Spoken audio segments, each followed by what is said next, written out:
Good evening. What a great crowd tonight. My name is Marco Barker, and I have the pleasure of serving as Associate Vice President for Diversity, Equity, and Inclusion here at Westminster College, and I am just extremely proud to be the college's inaugural Chief Diversity Officer. And thank you.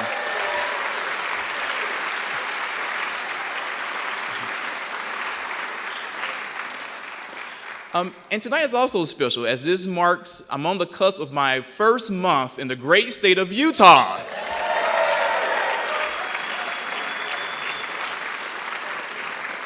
So I think I'm on my way of becoming an official Utah, but I do understand that I still have hiking and skiing left on my list to be official, and so that certainly is on the horizon. But being new to Utah, tonight is such a great start in my transition to this great state. And this is just one of many diversity moments that we're creating here at Westminster College. And I know that I speak for our president, Steve Morgan, who is here tonight, and our faculty and staff and students, alums and board of trustee members when I say that we are just thrilled and happy to be sharing this moment with all of you here tonight. And so thank you for being here. I also want to thank our Westminster community and our Westminster family for being here in the audience, also tuning in. We appreciate your support. I want to recognize our local, city, state, and regional civic leaders who are here tonight. Yes.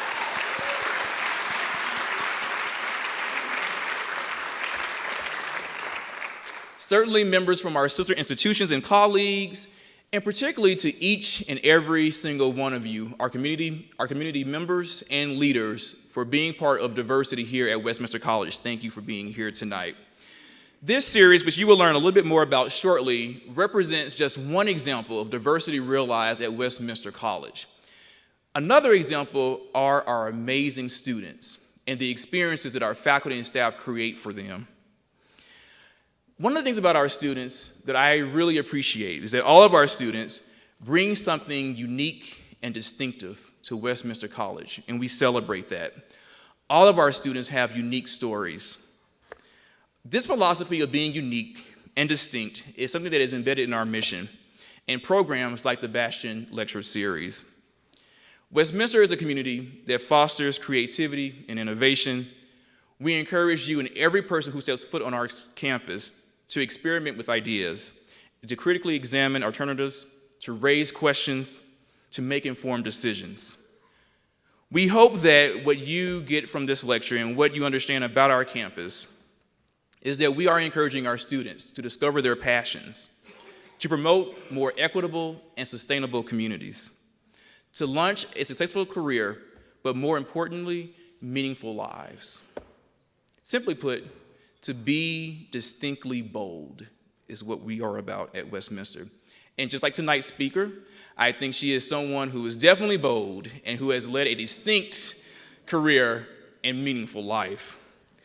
And so we are continuously striving to promote and create opportunities like this with this lecture series that provides both our campus, but also all of you, our community, with a space to collectively learn, listen, reflect, but also be inspired.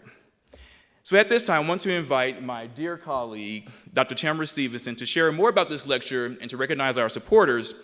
Dr. Stevenson is Assistant Professor of Communications here at Westminster. She's a Diversity and Inclusion Faculty Fellow and also coordinator of tonight's events. Dr. Stevenson.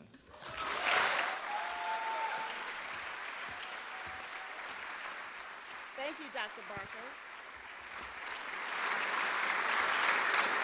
I certainly echo Dr. Barker's sentiments about our college, and in my few moments with you, I'll be sharing information about the lecture series, I'll provide the plan of action for our Q&A, and I'll introduce the Westminster student who will introduce tonight's keynote. So for those of you here in the auditorium, you likely know how coveted your seats are. Our planning committee anticipated high demand for tonight's event. However, we were absolutely amazed by the response that this venue's seating capacity was reached within the first 24 hours of the official announcement of this special keynote. There was a robust response to the on-campus overflow seating as well. So for you here in the audience, and for those who are watching live stream, thank you for your enthusiasm and your responsiveness to tonight's keynote. And due to our maximized capacity tonight, I kindly remind you to take a moment to locate the exit nearest you. So about the Bastian Foundation, it's sponsored by the B.W. Bastian Foundation Lecture Series, established in 1996 by entrepreneur and philanthropist Bruce W. Bastian. The foundation strives to build community and understanding by supporting local and national institutions.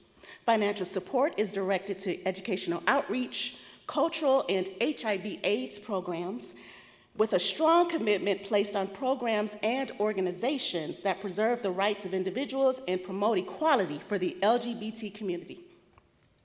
Entering its 17th year this fall, the Diversity Lecture Series is one of Westminster's most thought-provoking initiatives that reflect its commitment toward the active and critical engagement of timely and relevant issues of diversity. So in addition to Mr. Bastian and the Bastian Foundation, please join me in saluting the other donors who made tonight's lecture possible, some of who are in the room with us tonight. The Cantor Family Foundation.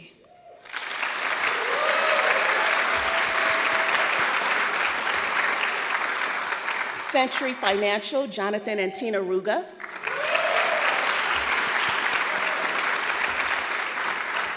Thomas McCarthy and Mary Schubach McCarthy. And Bill Orchow and Janet Martineau. Thank you so much. We appreciate your generosity. So due to the nature and popularity of tonight's event, questions and comments will be curated through our Westminster Twitter feed, #WestminsterSLC, with the hashtag Donna Brazile. So you're welcome to post your questions and comments there. Again, that's Westminster SLC, #Westminster SLC, with the hashtag Donna Brazile. Finally, in the spirit of exposing and cultivating critical thinking with our students and utilizing scholarly perspectives to unpack real-world issues, our tradition is for a student to introduce our Bastian keynote. This honorable task goes to Viridiana Martinez. She's a senior majoring in biology, and she's a scholar with our Ronald E. McNair Post-Baccalaureate Achievement Program. Please help me welcome her with a warm round of applause. Viri?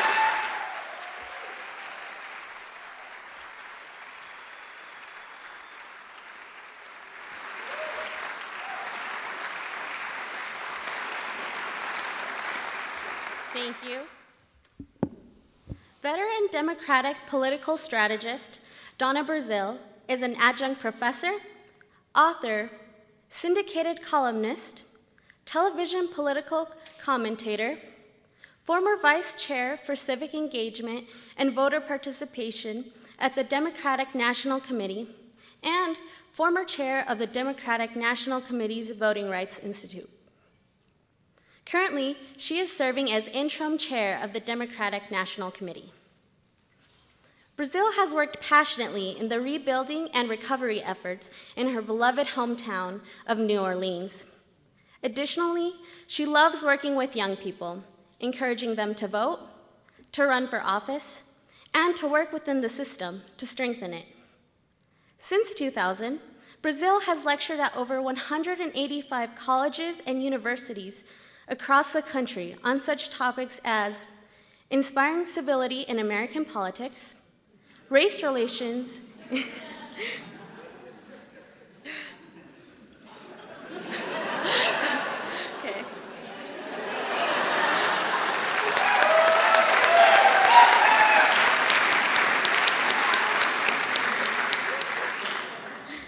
Race relations in the age of Obama, why diversity matters, and women in American politics.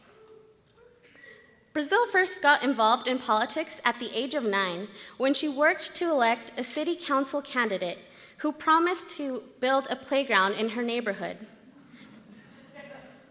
The candidate won, the swing set was installed, and a lifelong passion for political progress was ignited.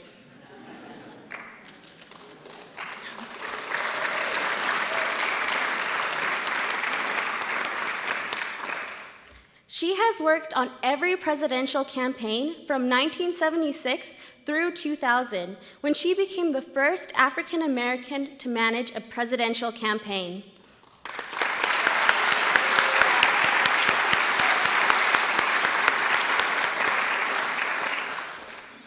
In addition to her work as an adjunct professor at Georgetown University, Brazile is the author of the best-selling memoir, Cooking with Grease, Stirring the Pots in American Politics.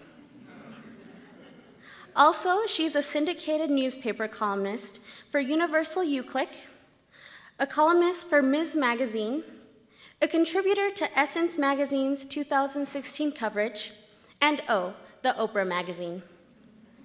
She is also an on-air contributor to CNN and ABC, where she regularly appears on the Sunday morning show This Week. She is especially pleased to have made 3 cameo appearances on CBS's The Good Wife and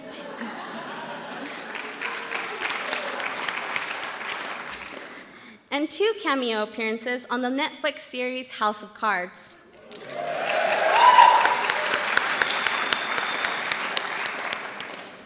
She most recently appeared in BET's Being Mary Jane. Ask her, and she'll tell you that acting, after all, is the key to success in politics.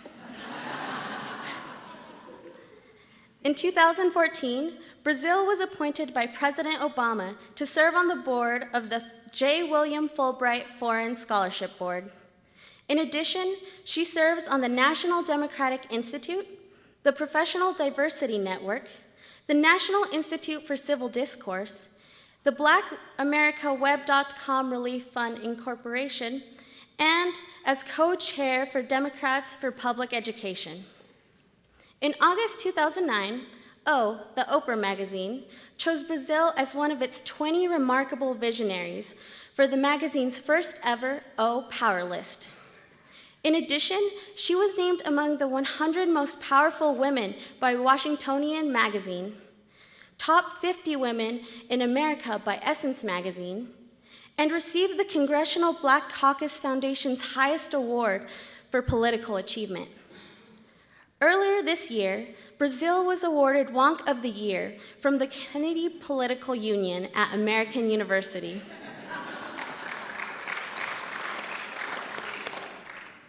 Brazile is the proud recipient of honorary doctorate degrees from Louisiana State University, North Carolina A&T State University, Grambling State University, Spelman College, Lemoyne-Owen College, Northeastern Illinois University, Morehouse Medical College, Bethune-Cookman University, Thomas Jefferson University, and Xavier University of Louisiana, the only historical Black Catholic institution of higher education in the United States.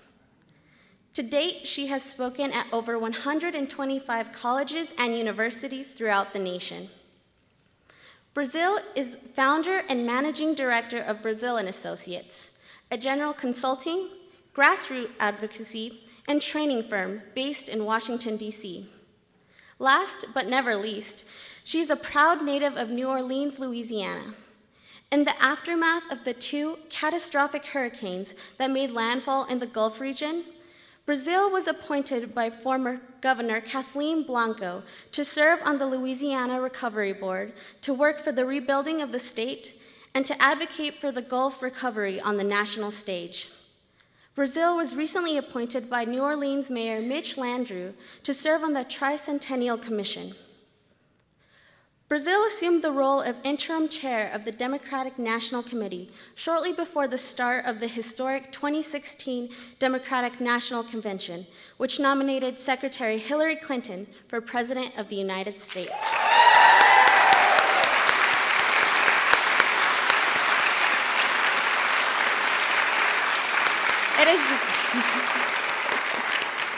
It is now my great honor to introduce Ms. Donna Brazile.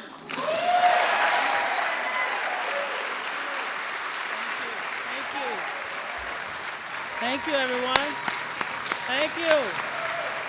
Thank you. Thank you. Thank you, sir. Mr. President. Thank you all. Thank you. Wow, that was fantastic. And just think, I didn't even give her the bio in advance.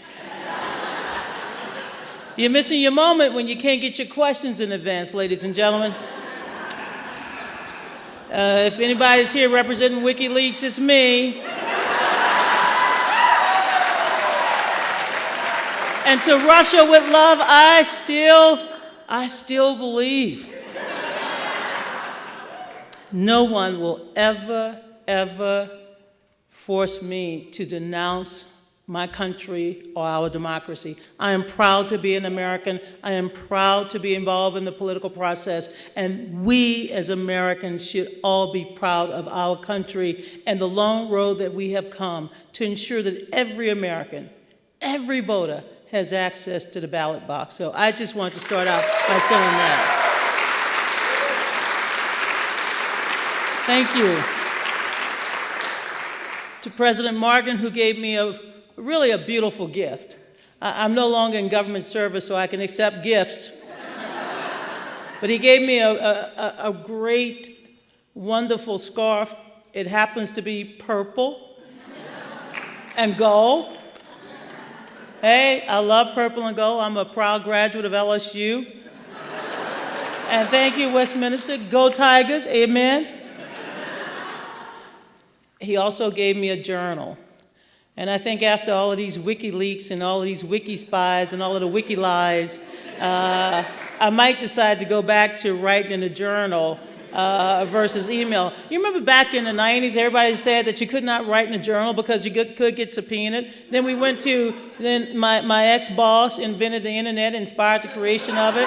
And then you start using those apps and now what the hell are you gonna do, right? I mean, look, the good news is that they will not find any bedroom talk. I haven't had time to sleep.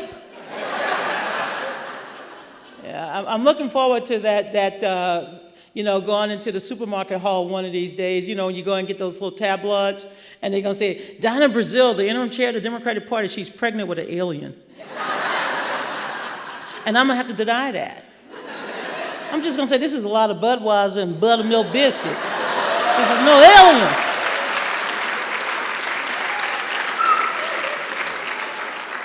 Seriously, I want to address that before I leave today.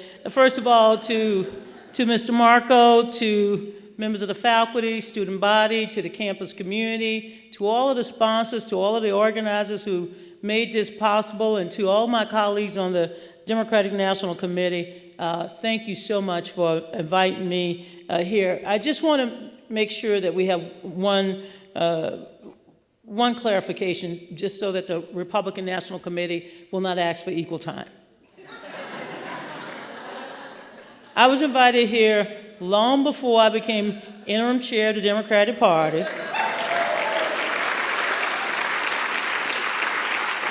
And by the way, ladies and gentlemen, it's a little embarrassing that every time there's an opening, a vacancy at the Democratic Party, I'm always available. I mean, it's the second time I've been interim chair. And people keep saying, and by the way, this is my third month, my anniversary, okay, my anniversary. I have 3 more months. I told Secretary Clinton, I said, the day after the election, what I'm going to do. She said, what, you going to sleep? I said, hell no, I'm going to call a meeting to replace myself. I said, that is wickedly good, huh? No, I love my country. I cannot think of anything more important during a presidential season than to travel this country, to remind people of the importance of voting, to remind citizens of their obligation in a democracy to cast their ballots. So I'm grateful and honored that you allowed me to continue to accept this invitation. And as you could tell, I showed up right on time, 11 days, all right?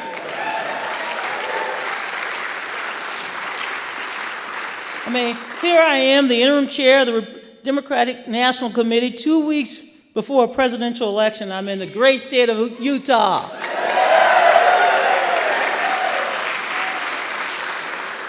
I mean, not too long ago, that never would have made any sense at all. And when this event was booked, I think we all assumed that I would be talking about the campaign going into the swing states, right? But here I am. Nobody thought that Utah might be a swing state.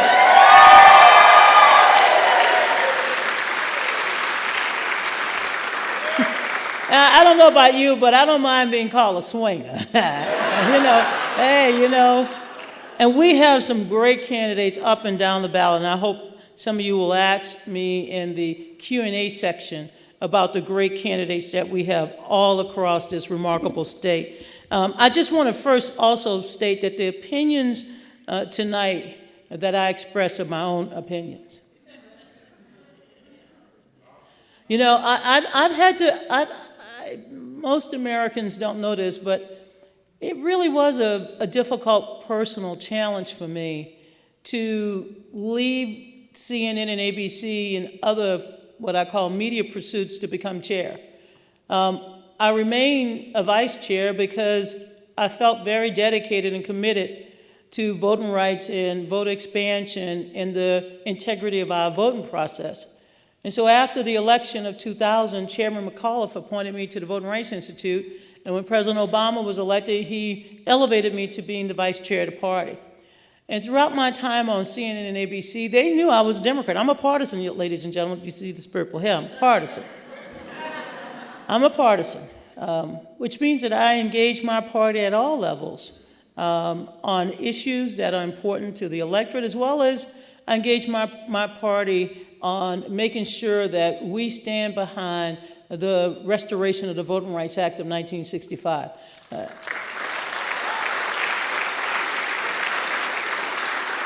And so I will mix a little bit of my speech with what I call my own down-home recipes. I will also give you my thoughts about what's happening across the country. And then I'll tell you a little bit about the last 3 months of my life, because I don't think I've ever experienced anything like this in my lifetime. And I don't know about you, but I actually counted down, there are 288 hours left. Okay? All right. So let me start by saying it's a great pleasure, a great honor to be here at the only accredited liberal arts college in Utah. And Mr. President, you've done a fantastic job in not only strengthening. When I read about all of the things that you've done to turn this school around and to build it and expand it and empower the students and the community, all I could tell you is that you should be on somebody's short list. I hear there's going to be a transition. You have the skill sets and clearly the talent and the leadership to help us all across this country and all of our colleges and universities. And I would gladly put your name in if you don't mind. Now, it's always, this is not my first trip to Utah. In fact, I think I've been here 4 or 5 times. I've seen your canyons, I've seen your mountains, and it's so beautiful to see actual mountains, because, you know, back at home we call them levees.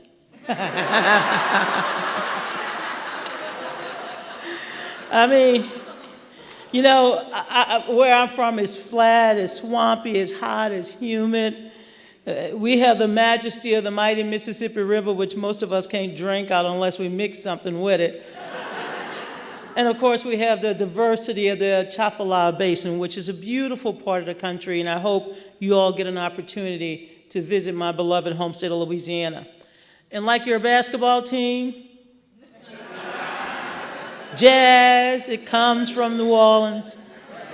At least the music is still there and still thriving. But I made a comment today in private that I know sometimes we're not able to make in public, but I'm gonna do it. So every year for the last 20 years, Senator Hatch has sent me some of the best CDs from the Mormon Tabernacle Choir. And it is the most joyful music, especially around the holidays. And so I just want to give a shout out. You know, that's the strange thing about politics these days. Once upon a time, you could talk about the other side without disparaging someone, without saying anything mean, without demonizing someone. And Orrin Hatch has always been kind and thoughtful and clearly generous. So I have, along with Tupac, Jay-Z, Diana Ross, Gladys Knight, I have the Mormon Tabernacle Choir.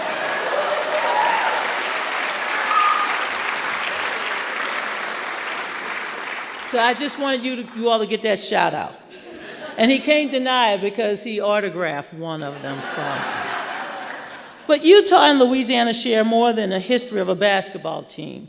We share membership with 48 other states in the most enduring experiment in democracy and history. There are many reasons for the vibrancy, the vitality of America, our ability to withstand assaults from without and subversion from within, to change, adapt, and progress. Among those reasons, of course, are the wisdom and the foresight of the founders. The Constitution is not only a unique framework for self-government, it is also a model for other nations structuring political participation by the people and for the people. That's why I take these attacks so seriously. I've been all over this world. Me, yes. From South Africa to Ghana, to the Middle East, to Asia, to Central America. I've been all over this world and Europe, talking about our democracy, talking about how we conduct our elections. Do we have dissent? You betcha. We've had lots of elections, 2,000. But you know what? We still have one of the best electoral systems in the world. Can we improve it? Absolutely. I learned so much during this presidential primary. Let me tell you, I promised to Senator Sanders as well as Secretary Clinton, I said, look, if I can't clean up some of the corruption, some of the mistakes, some of the failures, some of the mistakes we made, then I don't know who else can. There's probably no one else in this country. Think about what I'm about to tell you. I have 7 presidential campaigns, 56 congressional campaigns, 19 state and local campaigns. I've worked in 49 states, one more state I'm gonna become Miss USA without the bikini. And if there's anyone who knows anything about campaign finance reform, voting rights, making sure that independents, Democrats, Republicans, and non-affiliated voters are actively engaged in the process. It's me. I've been out there since the age of 9. 9 years old. Now, I have to admit, after this election, I may have to retire. Question, will you retire? I'm thinking about it.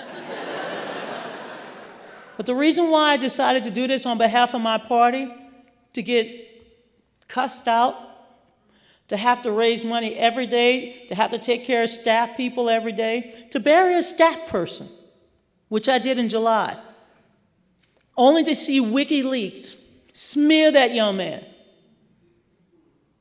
I've never buried a child in my life.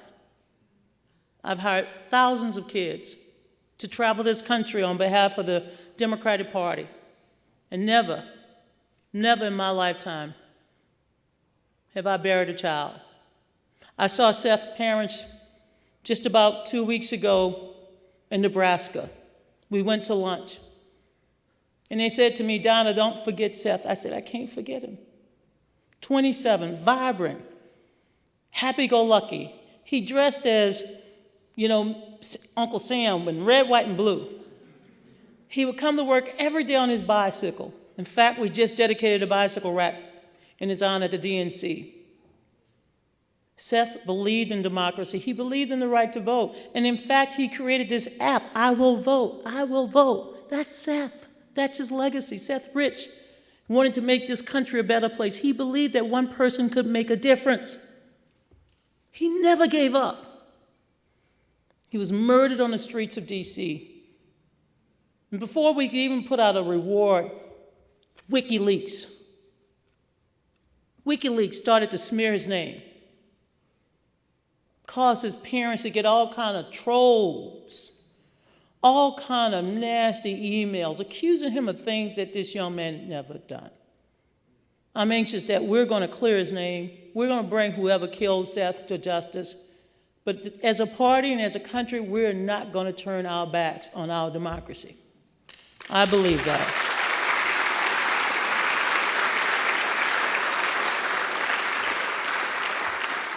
So the Constitution is not only a unique framework for self-government, it is also a model for other nations structuring political participation by the people and for the people.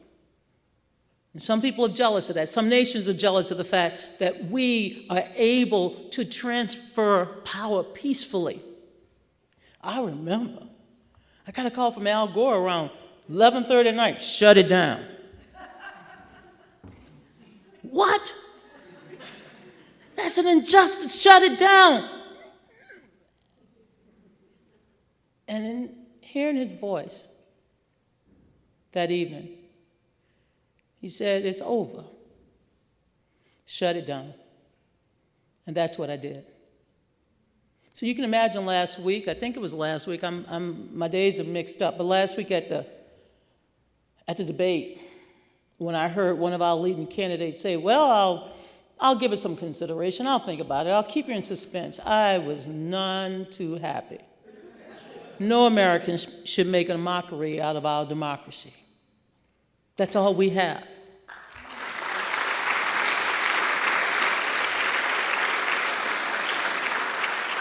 The Constitution of the United States begins with the words, we the people of the United States, in order to form a more perfect union. And from there, the preamble goes on to list what the goals of a government of the people should be. We take for granted those words. We've taken for granted the strength and resilience of our country and our Constitution, but we should not. The founders did not.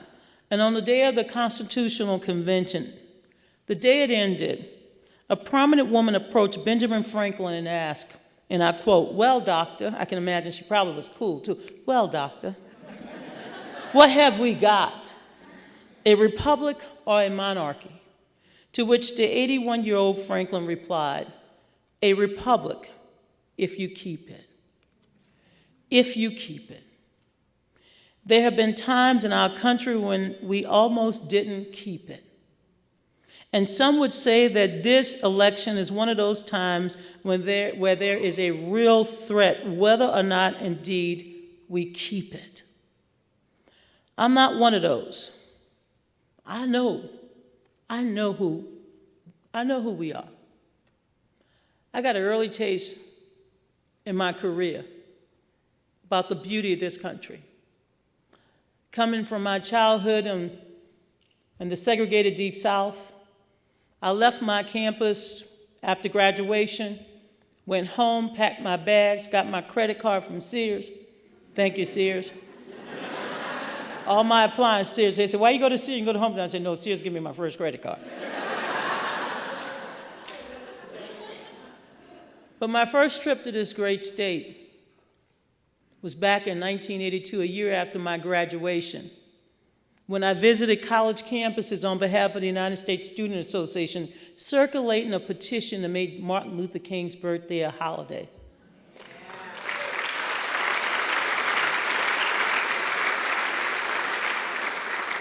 And for all the young people in this auditorium, here I was, around your age, going around the country, often on Greyhound buses or trailways. We didn't have Southwest back then. We didn't have JetBlue. And I didn't have money for Eastern Airlines and Piedmont Airlines. But I had a bus ticket. And I had people like many of you in this auditorium who put me up, who fed me, and allowed me to get my signatures and go on to the next state. Almost 30 years later, I saw another America. And this America that I saw will be the lasting America that will always be in my heart. It was when my entire family, they found themselves after a catastrophic hurricane, not one but two, wiped out much of my beloved Gulf Coast. We forget that almost 1,800 people perished, many of them drowned in their own homes. And so my family, like many others, had to run. Some had to get rescued. But many of those who ran, they found themselves in places, cities across this country that I've never heard of. Roswell, Georgia, still don't know where that's at. Foxworth, Mississippi. They went to small towns all across the country until they could find a way back home. And once again, you open your homes, you open your hearts, and many of you opened up your wallets and you helped them. And for that, we are indeed grateful. We're grateful that you allowed us to rebuild the most beautiful city in the world, New Orleans. I have to thank you for that.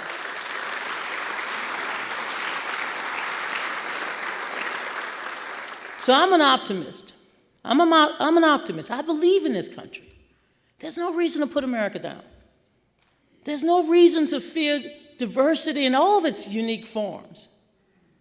That's what our founders wanted us to do, to embrace the change that would occur, that would happen. And they made our Constitution durable enough, but also flexible enough to indeed allow we the people to also include people who were formerly slaves. It made our Constitution strong enough to give women the right to vote. And now, because of the 14th Amendment, we can no longer discriminate against people simply because of who they love. That's what our Constitution has been about.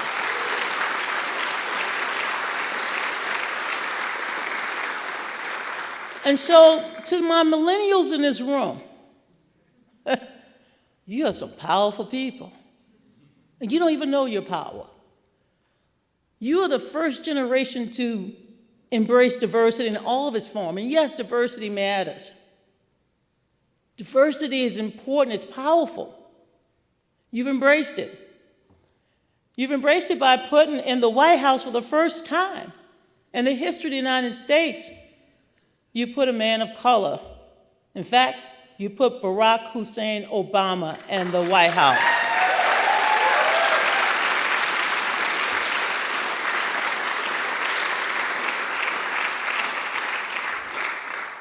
You are so powerful.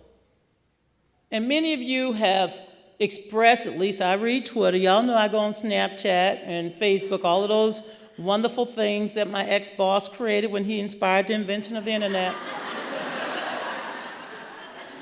Many of you will feel disappointed in this election season. I know why. I know why. I know you don't see a future. You're tired of the dialogue. You know what it was like going on CNN for months after months after months when they called and they said, we got breaking news. I said, what? They say Donald Trump just tweeted. So why do I have to cover that? I mean, we have replaced the substance for the superficial.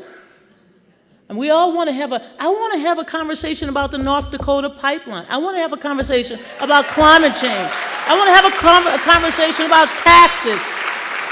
I want to have real dialogue. And the next time there's an unarmed African-American individual shot by a cop, I don't want to just have a drive-by conversation about race relations, which misses the point.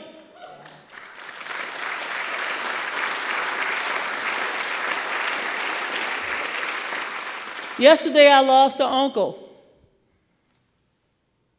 He was both a veteran as well as a retired New York police officer. He served his country in war, and then he came back and he hit the beat. First assigned to Harlem, then to the Bronx, and before he decided to retire, he was assigned to Staten Island. My Uncle Nat was the most optimistic person in the world. So how can I choose between Black Lives Matter and Blue Lives Matter when your uncle is a black cop, a former cop? I love everybody. I don't want to choose. I want to love the country that I live in, and I want to believe in the people I am neighbors to, my family, my community. We don't have to make a decision between, oh, this one is better than that one. We're all equally important. And that's why we should not be involved in these trivial conversations. This generation, you all have to decide if you're going to make your move. This is your election. This is one you cannot sit out. You can turn the country blue, purple, or whatever color in between. But the last thing you should do is sit on your couch and be upset about it.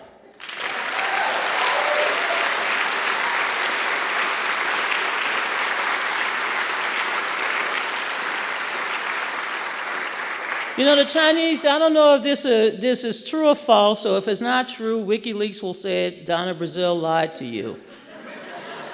But it's rumored to be true. The Chinese, there's a so-called Chinese curse. May you live in interesting times. I'm not sure if it's really Chinese, but I think often that we all live in interesting times. The globalization, to wars, to recession. There are millions of our fellow citizens who believe that we have left them behind, that we don't care for them.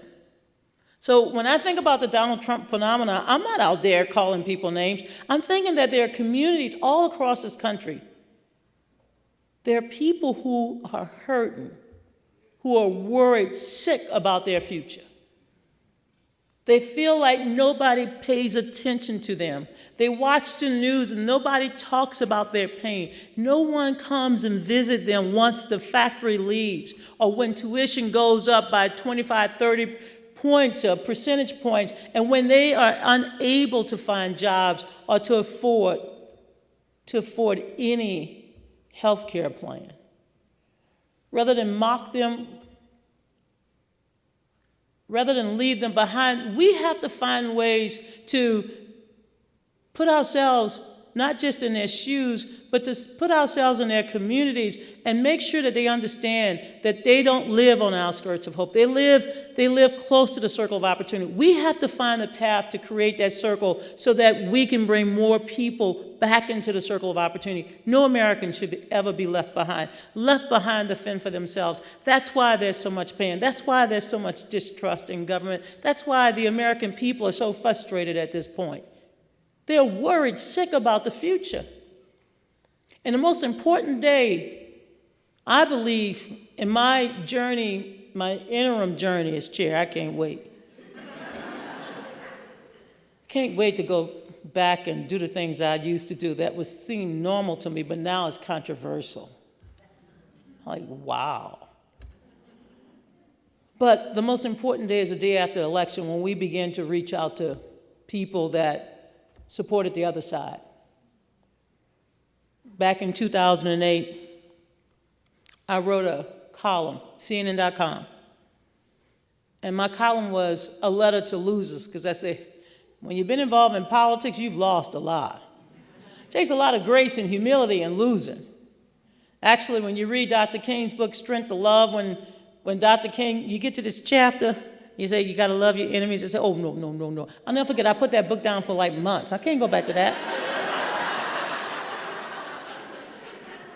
I can't love them, really? I gotta really like George Will? And you know what? I came to like him. I learned a lot from him. He would quote the Constitution, and Hamilton and Madison and Jefferson, and I would sit there and try to keep up with Tupac and Jay-Z and Beyonce, and we found ourselves getting into a groove, and before you know it, George Will invited me to his home for the opening of the baseball season, and I'm like, oh God, I'm going to George Will home, my life is going to be ruined. But I met at his dinner, I met someone who was a doctor, and he fixed his wife's knees, and I said, will he fix my knees? I love me some George Will now.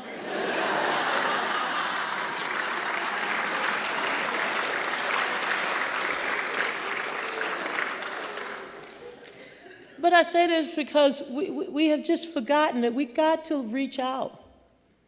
We can't, this is not about taking a victory lap. By the way, the election is not over. 11 days, and for those of you in Utah and Salt Lake, you can vote early. Avoid the congestion on Election Day. But we can make the day after the election the first day of a new tomorrow, the first day of a new beginning, where we can start talking about the issues that matter, that we can begin to see if we can find some common sense solutions. And yes, I'm going to say something controversial. We should not elect people to office who are promising more obstruction, more polarization, or more partisanship.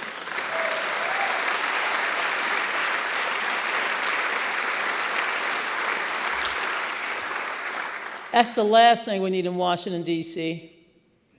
We need to tell our lawmakers that they work for us.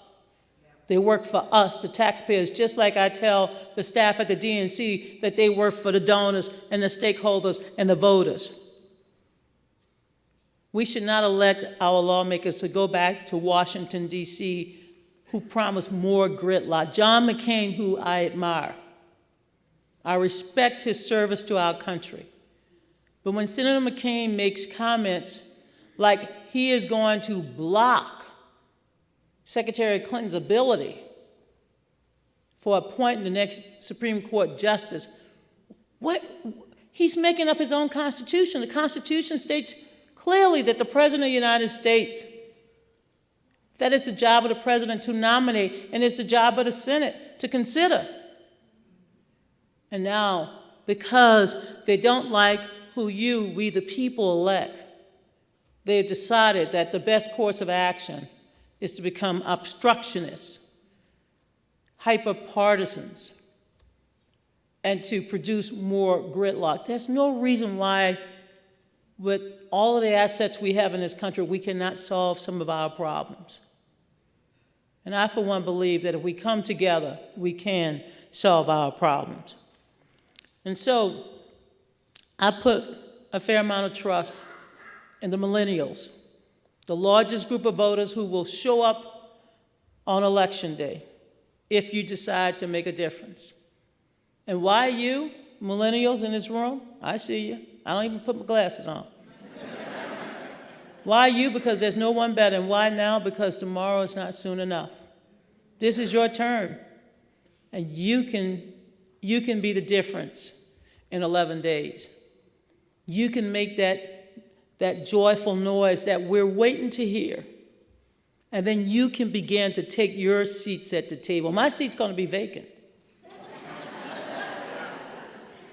After 40 years, hey, come on.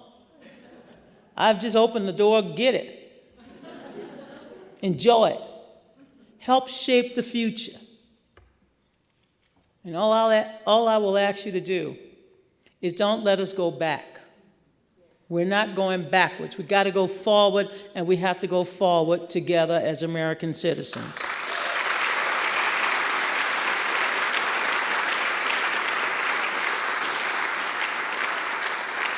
So I have to tell you something because I want to leave some time for my questions, and I wrote out my speech myself. You see, I have yellow paper, I have white paper. I'll write on anything. The president just gave me a nice little notebook, so I'm going to start writing my poetry. Okay? And it ain't going to be that roses are red, violets are blue. I can't wait.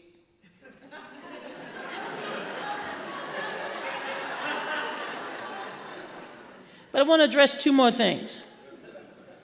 And the first, of course, is something that bothers me. I'm not getting a lot of sleep at night, and it's not because of WikiLeaks. It's because I'm thinking every night, what more can I do to get people energized and excited and inspired to go out and vote? Can you imagine that's what keeps me up at night?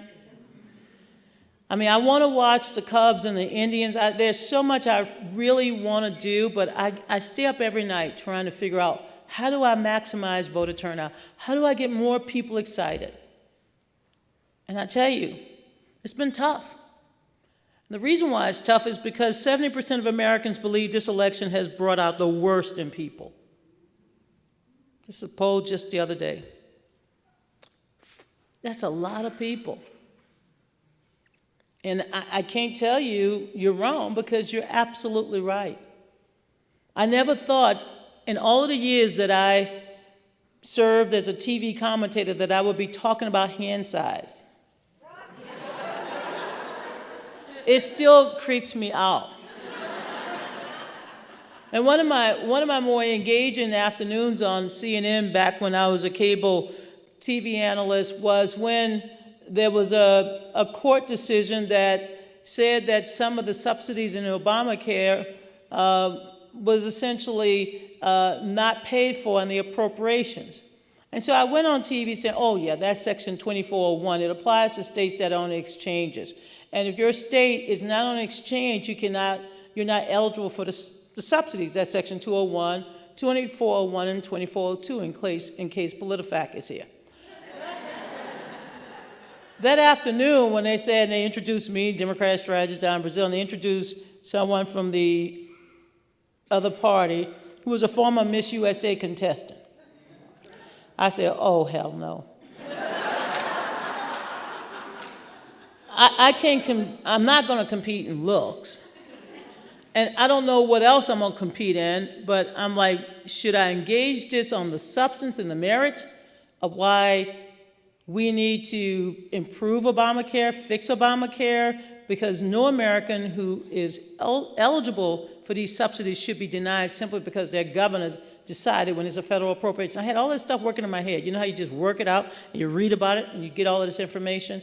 And the conversation was repeal, repeal, repeal. I'm like, you can't, no. We cannot go back to the old policies. 129 million Americans will be ineligible for health care services. 26 million college kids will no longer be able to get their insurance from their parents. And I started coming, and 20 million Americans would lose their health insurance. And sitting there saying, oh, well, how do I argue this? How do I discuss this? I want to inform people. I don't want to just say repeal, repeal, repeal.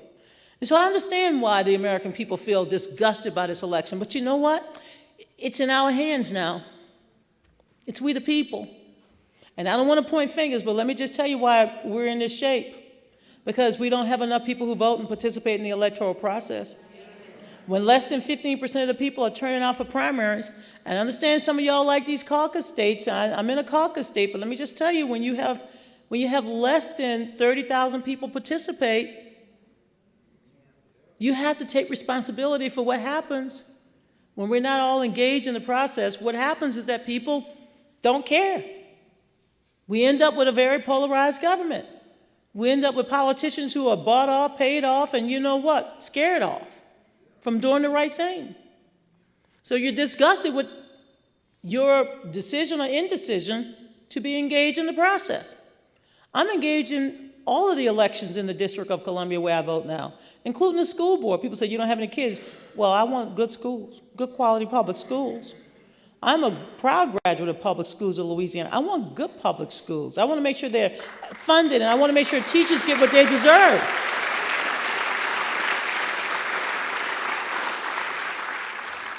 And so we live in interesting times, but we can shape a future where our democracy can remain intact and remain resilient, but we have to be out there each and every day. We have to learn how to embrace what I call our greatest asset, which is our diversity. We got to stop pretending that when we start electing people who we might disagree with, that the world has fallen apart. I have found that even people I didn't support, or didn't lend my support to, some of them have turned out to be good. Some of them have turned out to be horrible. But by and large, we live in a democracy. You can still engage them. When George W. Bush became president, I didn't sit on the sidelines for 8 years waiting for Barack Obama, although it was pretty nice. And boy, let me just tell you, talk about, I know people are still telling me about, Senator Sanders and Secretary Clinton. If you think this election was contentious, 2008 was, woo. I mean, people would come up to me, you're black.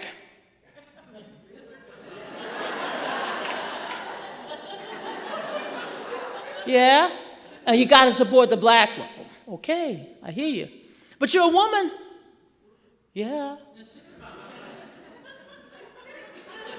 And you better support her. And you're black, you're a woman. I'm like, wait, I'm getting old and grumpy now. But here we have in this election, people would say to me, you're not feeling the burn? I said, well, a woman of a certain age can't get that high.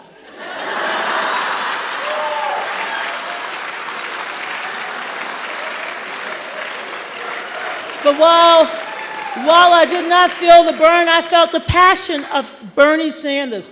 I felt the passion of a candidate who was authentic, who believed that we should deal with our growing debt to society, that we should help young people get in college, we should help factory workers, we should raise the wage, we should close the income inequality gap, we should deal with Wall Street reform, campaign finance. Bernie Sanders ran a hell of a campaign, and I am so proud of what he has been able to do throughout the last 3 months, campaigning across this country, making sure that young people, I was with Bernie just a few weeks ago in Nashua, New Hampshire. Nashua, with Bernie Sanders. God, I felt the burn. But I kept telling him, I said, you know, Senator, now I've known Bernie Sanders as long as I've known Secretary Clinton. And I get accused of playing, you know, you're on this side. Hell, I'm on both of their sides. I mean, you know, can you name the number of white public officials who endorsed Jesse Jackson in 1984 when I ran Reverend Jackson's field operation? Bernie. Bernie was there all throughout that campaign, helping us enlarge the electorate, expand the electorate, register people. But I met Hillary Clinton around the same time, back when she was working in my beloved South, making sure that we were able to provide a head start and a healthy start to young kids of color, disabled kids. That was Hillary Clinton. That's the same Hillary Clinton who in 2003 introduced me to Barack Obama.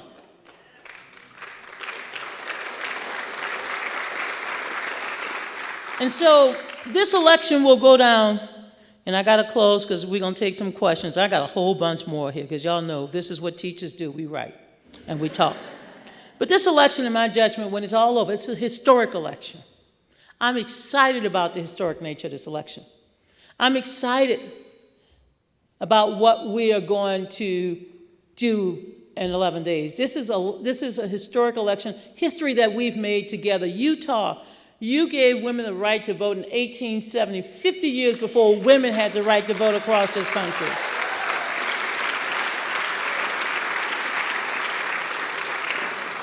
And don't deny the fact that this is history that we have made and history that is going to strengthen our country, not tear us apart.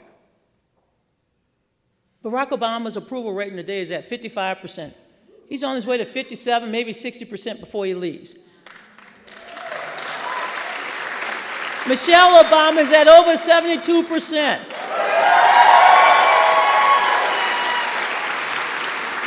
And she's right, when they go low, we have to go high.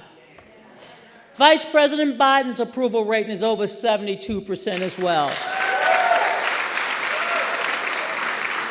And so we have to hold on to our faith, hold on to what we believe is the best that will come as a result of the election that we will vote on Tuesday, November 8th. There's no question that this has been a bizarre political season. That's going to be my next book, The Bizarre 2016. I got so many. The laws of political gravity shifted, no question about that. We should have assumed that at some point we would have a candidate that would have a larger-than-life personality.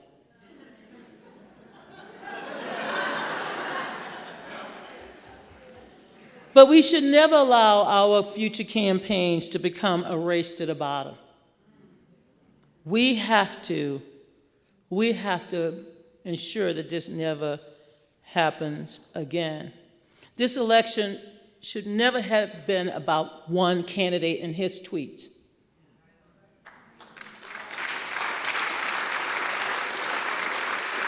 It should always be about the positive vision for the country, the positive vision of America, and the candidate that can make that vision a reality. I don't like when I hear candidates demonize our election process and criticize the media, the same media that gave him $4 billion worth of free advertisement.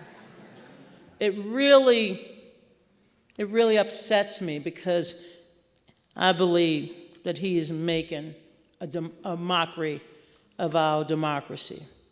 So this election, in closing, is important, it's vital. We say that every 4 years. But I want you to understand that there's so much at stake on Tuesday, November 8th, so much on the ballot, so much progress that we've made, and so many opportunities that we can still achieve if we come together. That's why I want every eligible voter out there to make a plan to vote in this election. You don't have to wait. It's so easy in Utah with vote by mail as well. You can still register online or in person until November 1st. And just imagine that more than 10 million of our fellow citizens have already voted across the country. And I want everyone not to miss this one. Make your voice heard. There's too much at stake to sit it out. So I want you to just remember that when I was a little girl, growing up, my grandmother used to call us in her room at night after we finished our homework and had our dinner, drank our Kool-Aid. I don't drink nothing like Kool-Aid now. If we were good, my grandmother would make us warm gingerbread cookies. As I told Oprah once, I can't go to Weight Watchers. They don't come. You don't melt this off. This was made out of Lord. It was Lord. Remember that Lord? Lord was some good stuff, Lord. I want to go get me a can every week, but I say, no, Lord, I can't touch that no more. But my grandmother, she was born in Mississippi right after slavery, and she was a woman of tremendous faith. That's where I get my desire and my thirst for the Word. She would call us in order of our birth: Cheryl, Sheila, Donna, Teddy, Chet, Lisa, Demetri, Kevin, Ziola. Did I tell you we were Catholic? And Grandma Frances would quote from Scripture. And you know, you're a kid, you're like, what is she talking about? And sometimes she would read that Bible as if Jesus was right there, like, who, where? I used to get scared at night, like, where's Jesus? And she's sitting in her rocking chair talking to Jesus. Don't worry, I'm going to turn out to be just like her. But she filled us with so much hope, so much optimism. We were poor, but by any standard, we thought we had everything because we had two hardworking parents. We had a community that loved us, a country that wanted the best for us, and we felt that love each and every day, especially when Grandma would give us our gingerbread cookies or whatever she would make that evening, and she would read from Scripture. And we had to listen to her. And her favorite scripture, the one that I always recall, was from the book of Galatians, chapter 6, verse 9. Do not grow weary in doing good, for in due season you'll reap a harvest if you don't give up. I think about my grandparents' generation, my parents' generation, my own generation who has fought so hard to make this a more perfect union. And now I am so proud of the generation that is right here, right now, prepared to lead us forward. I want you to know that there was a time when I was a little girl growing up that all I could do when I would sit on that levee was to think about all of the things that I could do once I finished my education. And the thing that would come to my mind most is that I wanted to give back and pay it forward. I wanted to find a way to thank this country that gave my family so much. I wanted to find a way to serve.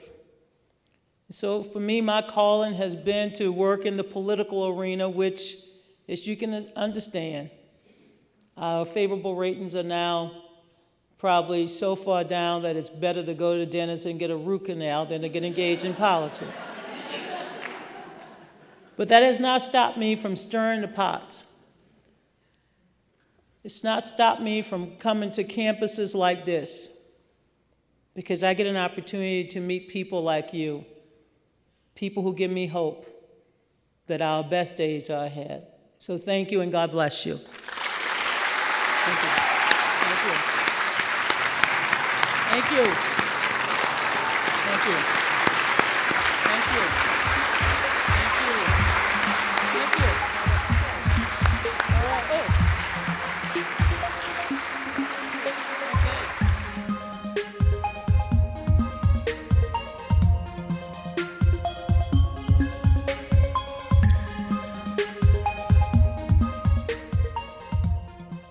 Mama, let's see if you're ready. You got your mic on?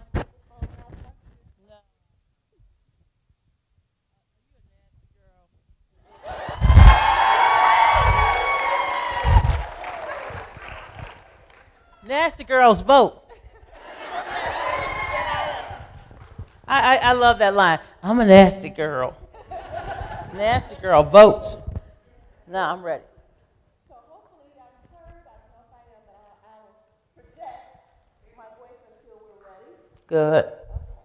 So thank you, first of all, another. Thank you. Thank you. Thank you. Thank you. I have a mountaintop high. I'm above sea level, right? Yeah, I'm not below sea level. Oh, well, I'm feeling it. Thank you. So we received several questions. Uh-oh. The tweets were just, you're here and you're our chief, you might know that. Thank you, ma'am.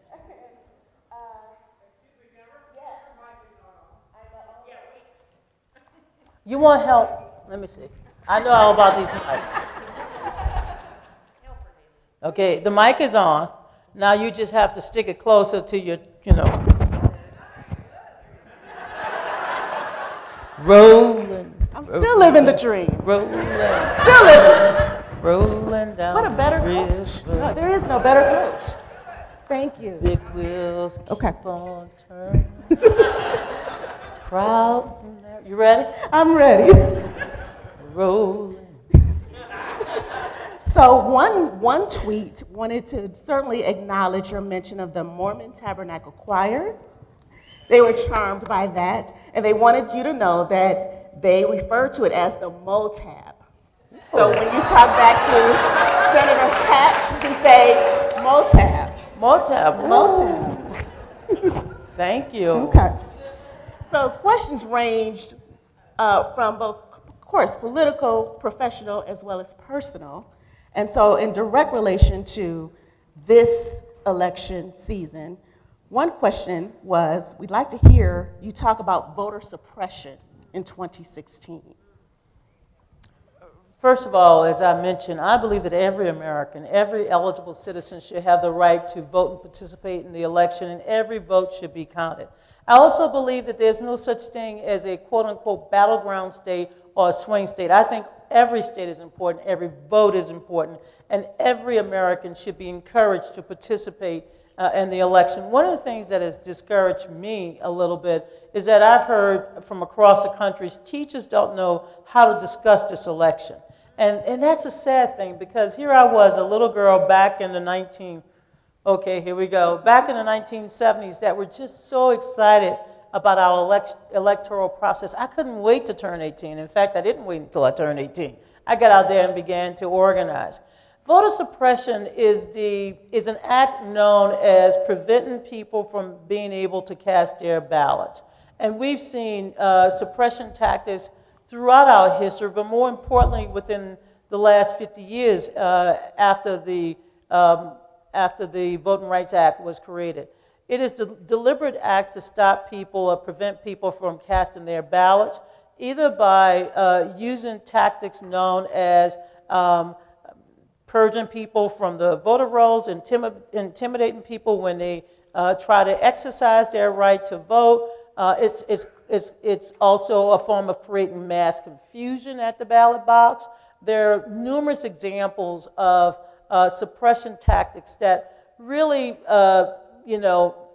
prevent people from exercising their constitutional and lawful right to vote. We need to end these tactics. Let's talk about rigged. You know what a rigged election is? A rigged election is when people are inadvertently removed from the voter rolls because they didn't vote in the last midterm election. A rigged election is when you have to show up and have multiple forms of ID. Luckily, here in Utah, you all have flexibility, but imagine in Texas, your hunter license allows you to vote, but your school-issued ID will not allow you to vote. And so we need to make sure if there are uniform policies that we want to institute regarding voter ID, let's make sure that every American have access to those forms of ID and not create a double standard or a triple standard for many individuals. When my sister Dimitri cast her ballot back in 2000 in Florida, I'll never forget that when she called and she said, "How many forms of ID do I need?" I said, "1." She had a driver's license, but because she didn't vote in the previous primary, she had to show 2 other forms of ID to prove her identity, and yes, she had to cast a provisional ballot. I believe that when individuals have served their time, especially for misdemeanors and other crimes, they should be allowed to have their voting rights restored. And so,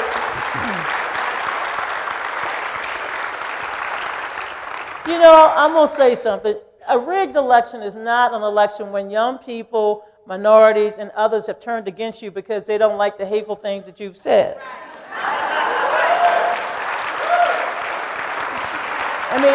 Everybody wants to be loved. That's why I believe when Secretary Clinton made that remark about deplorable, and the next day she followed up and said, "I made a mistake."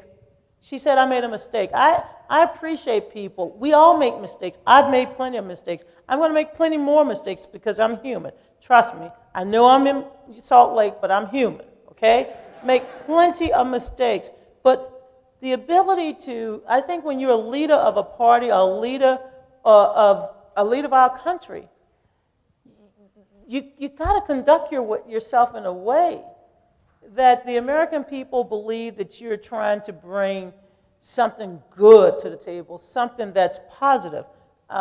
So I think this notion of suppressing the vote, and the reason why the DNC sued the RNC, and let me just say this up front. Some of my Democrats are not going to like this, so get ready for it. I feel very strongly about what's happening right now in our country. In fact, when I went to work one day, and our tech team came in, and they said, "We're being hit again." The DNC is like a crime scene novel. And the first thing you do is you take a deep breath. Now, you all say to me, "Donna, what does getting hit mean?" Getting hit means that I have your personal information. You're a donor to the Democratic Party. I'm a staffer to the Democratic Party. As a staffer, what do I have? Because I get health insurance, I get all of these. So my personal information, my personal identifying information, you're putting me at risk. Being a donor, because I have your credit card information. Maybe I have your date of birth and Social Security because you visited the White House. Of course, she would visit the White House. Being hit means that we have to make sure when these hacks occurred that none of your personal information has been compromised. When I get these hits, I pick up the phone and I call the RNC and say, "Heads up, they're in the system." The way in which this worked, they come right at us, looking for vulnerability in our software and our systems and our server, and we have vulnerabilities. I mean, who knew? Ladies and gentlemen, let me just explain a vulnerability. How many of you have received some of those thumb drives? And when you get them from a conference or somebody giving to you, and you go home and you just stick it in? You know when you stick something in and you don't know where it came from?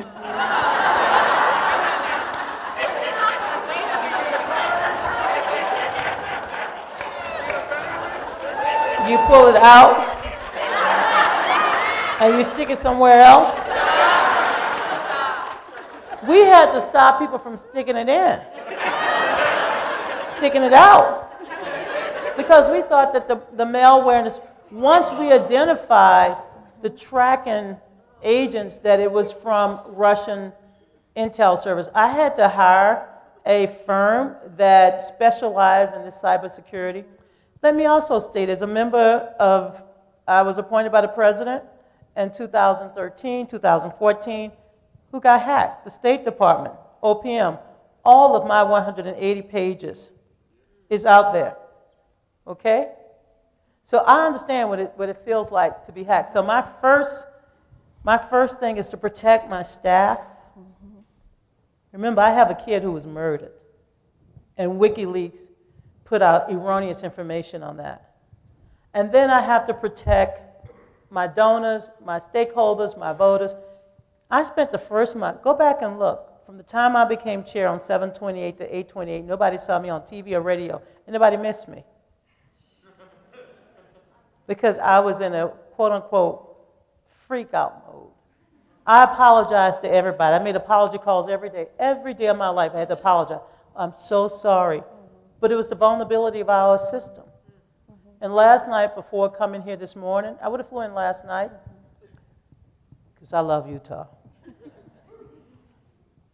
I sat down with all of our quote-unquote experts in the cyber, and we took them to dinner. Last night was the first night we caught and cleaned up all of the malware and spyware. And this is a new server, a new system. That's how dangerous it is. And so, yes, I have called the RNC, alerted them, because I'm an American first. Now, I'm a partisan, but I'm an American first. I've never disclosed that. I sent them a letter 2 weeks ago saying, right before the last debate, I said, can we work together? There's certain things that we can do that won't hurt our candidates, that will not hurt Hillary, will not hurt Donald, but that will assure the American people that we're working together to protect our democracy, our democratic infrastructure. And I got no response. And so when I saw the chairman, I said, Mr. Chairman, come on now. I wrote it in perfect English. I even had the lawyers look at it. You know, that's like a blessing. And he said, oh, I'm going to get to it. And then I saw something in the paper where he was at one of these San Antonio, these centers, whatever. And I said, that's a shame. And so we kept saying, Mike Pence can't say this, Donald Trump can't say this because they're your nominee. And we got a consent decree, and guess what? We filed a lawsuit yesterday. We will not allow you to disrupt our elections.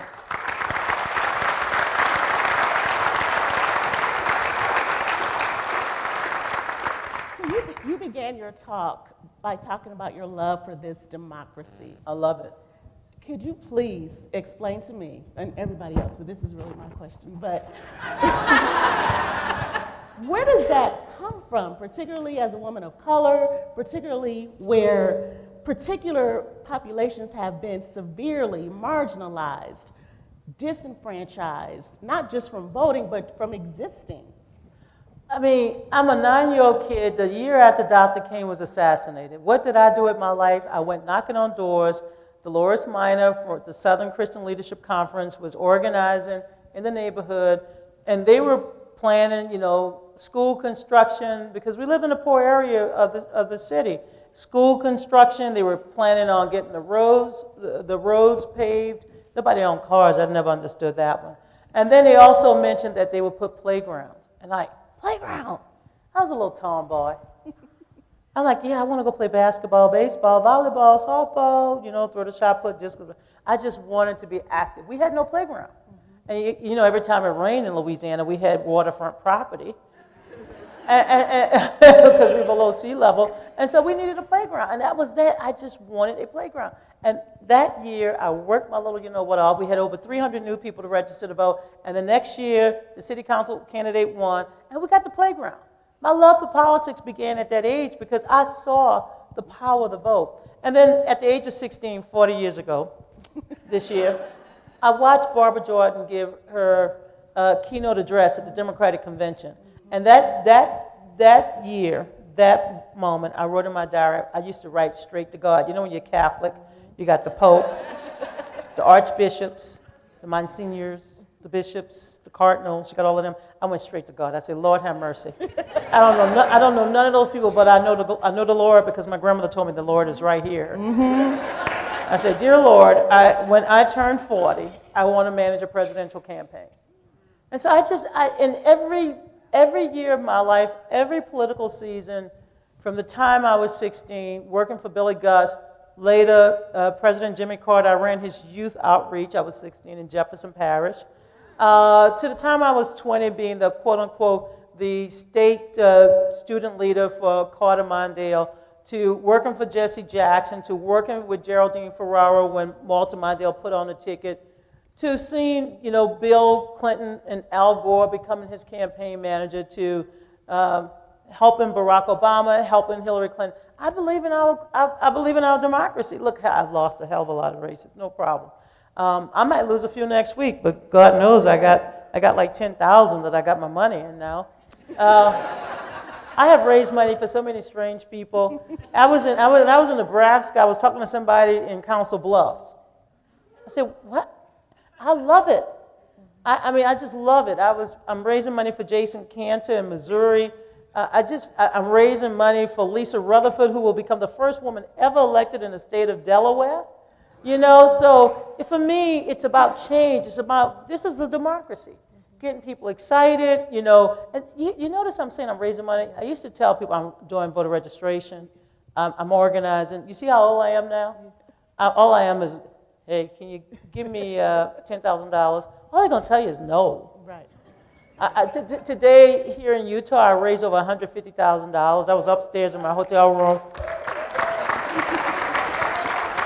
drinking water, darling, because I'm excited. And why am I raising money? I'm raising money because there are so many good people running. There are so many good people running in the great state of Utah. I met your gubernatorial candidate, Mike Wentz-Falls. I met his wife, Donna. I met Mr. Bowman, and I met, you know, two people running for Congress, Doug and Charlene. I mean, Charlene, I am so excited about all the things. I met Misty Snow. Misty, full of pepper and vinegar, you know? And I met a lot of young people, too, who want to begin their own political careers. That's why I'm excited. I feel no ways tired. So final question, we didn't have much time for a Q&A, but that's okay, I could talk. Well, all night. you know, I go back to Twitter. I'm not Okay. going to Twitter home. I'll do it before 3 a.m. You've participated, you've coordinated, you've chaired many campaigns.